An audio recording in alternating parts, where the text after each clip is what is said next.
Yo, what is up guys and welcome back to the channel. Today we've got another review on the What If Leroy Fer, the SBC release yesterday. We're going to go through the card, CTO stats, clips and summary. Before we get into all of that, if I could ask you guys to please hit that like button, hit that subscribe button, hit that bell so you know when I upload, and comment down below if you're going to be doing this SBC. And without further ado, let's get into the review.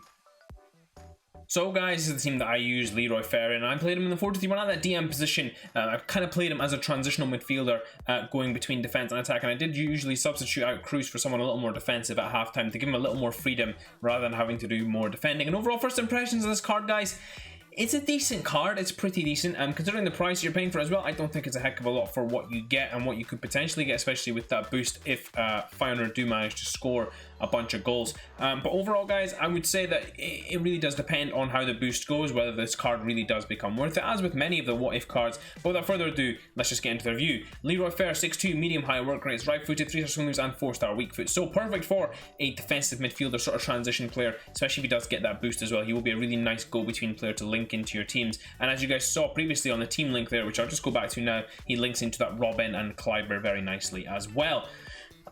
6 games played, 1 goal scored and 4 assists, so really did well for me from the deep position as well, guys. Got a few assists, should have had more as well. Did create a bunch of chances with him, unfortunately couldn't stick them all away. Overall, I thought this card played really well and did a good job for me considering the level that he is at right now. In terms of chemistry style, I tried both the shadow on him and I tried the engine on him. I preferred the engine, guys. He's a bit more agile in midfield, then able to pass a little better as well, and of course still got that little bit of a speed upgrade, which he definitely does need. In terms of attributes, guys, the key attributes, of course, his physicality is tremendous. 91 jumping, along with that 90 heading accuracy, 93 strength and 90 aggression. He's got really great power and physicality in his game. His passing is pretty decent as well, which makes for a nice player to play deep with and create some chances from that base of midfield that you will have. In terms of the cons, guys, of course, the acceleration and sprint speed is a big one, especially the stage of the game we're at. That really isn't quick enough, so he really does need something to boost that a little bit. I even think he needs more than that. Maybe a shadow would be the best way to go with this card. Guys, his finishing's quite poor, especially if he is making those late runs into the box and gambling on the edge of the box and is that transitional midfielder. You are going to need this guy to score as well, so I do feel like his finishing was a little poor and his composure is a little poor as well, so that does hold him back in the finishing department as well. And guys, one other thing I will mention is that his dribbling is pretty poor as well, especially that agility and reactions. It makes him feel a little bit slow and stiff at times. His dribbling's okay considering how big he is, but it's not good in terms of an elite player or taking up the divisions into divisions 3-2 or 4-3-2 and 1, sorry. So I think in that regard as well, he does need a boost. Maybe something that boosts his shooting and dribbling would fit him more, and his pace as well. That would maybe do him better, but I do think that those 3 elements definitely do need improved. In terms of his traits, he's got the injury prone trait and the dives into tackles. I've never been a fan of the dives into tackles trait.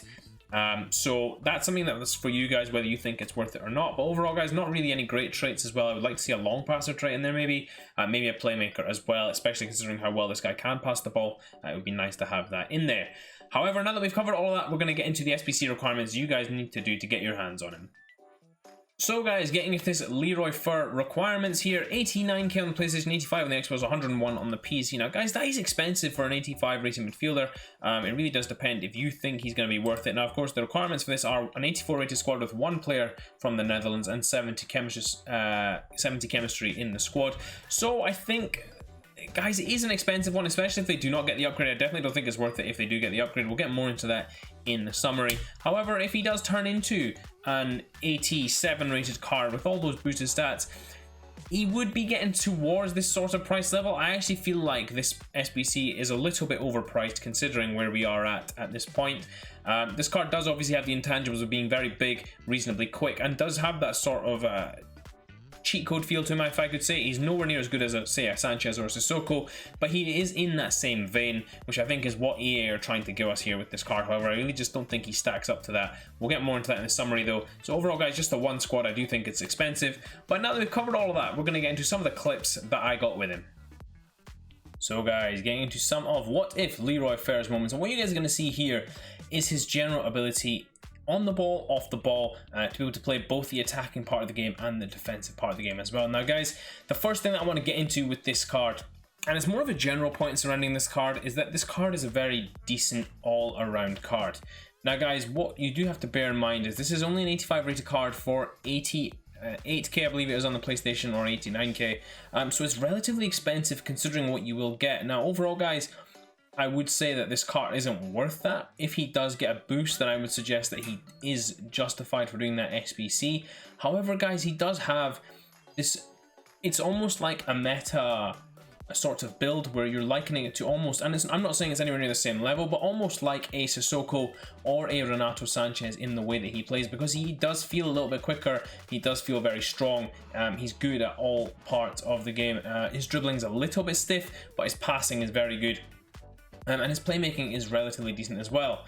Now guys, that brings me on to the con of this card, or two cons of this card which I really noticed which were really big on this card. The first one is of course his dribbling, as we already mentioned.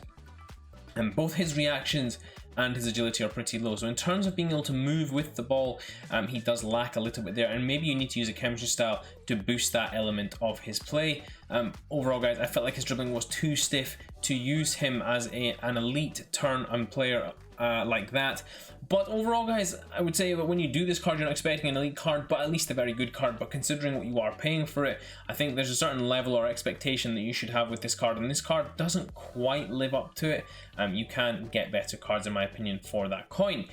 However guys, if he does get that boost, then you are looking at something that is a very good card. The other thing guys I want to bring up is his shooting.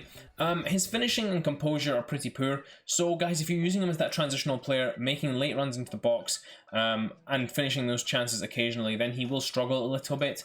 Maybe that's another factor that does need to improve about this card. And with the boost, it will give you more freedom to be able to choose what you want to boost about this card and where you want to boost him as well. Of course, this card will be 80 plus in all stat categories if he does get that boost, but I just feel like he is still lacking even if he does get all of that going for him too. His defense is pretty decent guys, and with that boost as well, he will go to a very solid defender. So overall guys, I would say that's pretty decent too. The final clip you guys are going to see actually is the only goal he scored for me, where we actually take it past a couple of players, turn inside the box in a lovely left foot finish. So guys, getting to this final Leroy Fer summary, 88k, 89k on the PlayStation, 85 on the Xbox, and 101 on the PC. Now guys, of course, the key stats, as we mentioned before, those physicality stats, the passing stats, of course, fantastic as well, and he's got reasonable heading and reasonable defensive stats. In terms of the cons, of course, that speed, finishing, composure, and the overall dribbling stats do need a bit of a boost, especially if you're going to use him as that transitional player in midfield. Take the ball with him and drive out of there, you do need a bit of a boost in that. With regards to all of that then guys, I would say that I put the engine chemistry on him. I think that does do a lot of favors for this card, does help him out in that passing department a little more, makes him an elite passer in terms of short and long pass, boosts his speed a little bit and gives him a little help on the dribbling side as well. Although guys, if you do want him to be more of a finisher on the edge of the box, then of course applying the appropriate chemistry style to him, such as a finisher, may well help him out more for you guys as well. There's a bunch of ways you can mix this up guys. A marksman as well will do a great job on this card. Won't boost that agility though, which I think you do need to consider guys if you are going to use him in that turning position where you've got to pivot with him and run out with him. I think that's really something you have to consider in that midfield. In terms of the similar players guys, I don't want to say Sissoko. I think this Souček isn't actually a far off shout. I think Souček's a far better defender, but it's not a bad shout. Again, Delaney, the same story. Actually, guys, if I was to look at it, he's a slightly quicker version of Pierre Lesmelu. However, I think this Lesmelu has a lot more going for it in terms of attacking style. But certainly similar sort of play and build up to that card.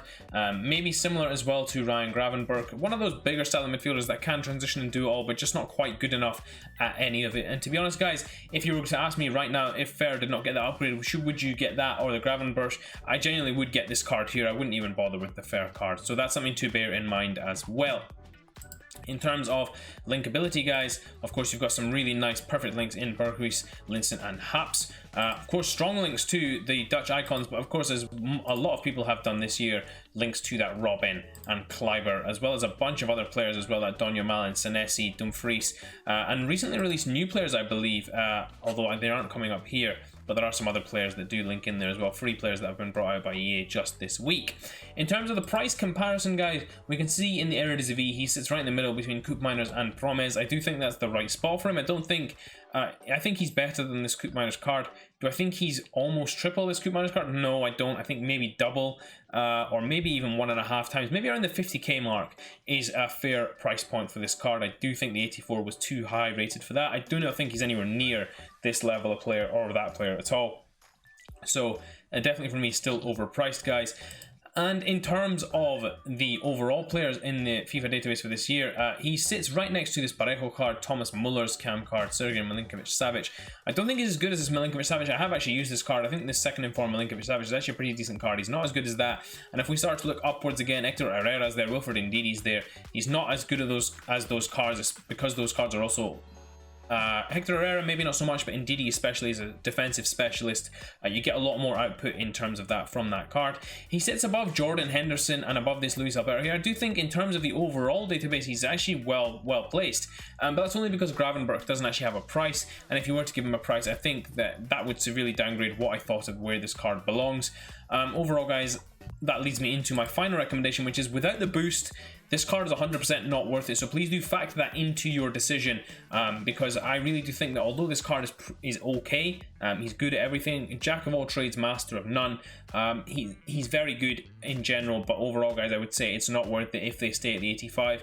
That's a value judgment you guys will have to make as to whether you think Feyenoord can manage to get the 6 goals in 5 games. It does seem very achievable for most teams, but then again, you do get some teams that just go on a bad run of form and can't seem to score. So do check out their results, look at what you think they'll be able to achieve, and then base your decision on whether you want to get that card on that. I would say that the 87 rated card, I'm just going to guess this will be worth around 80k, I would say. Even then, I think 90k is too steep. 80k on PlayStation and Xbox as well. I think 80k is a fair price for the 87, but for the 85, it's certainly too high. So please do bear that in mind, guys. Hope you did enjoy this review. If you did, please do smash that like button. And until next time, I will see you all in a bit.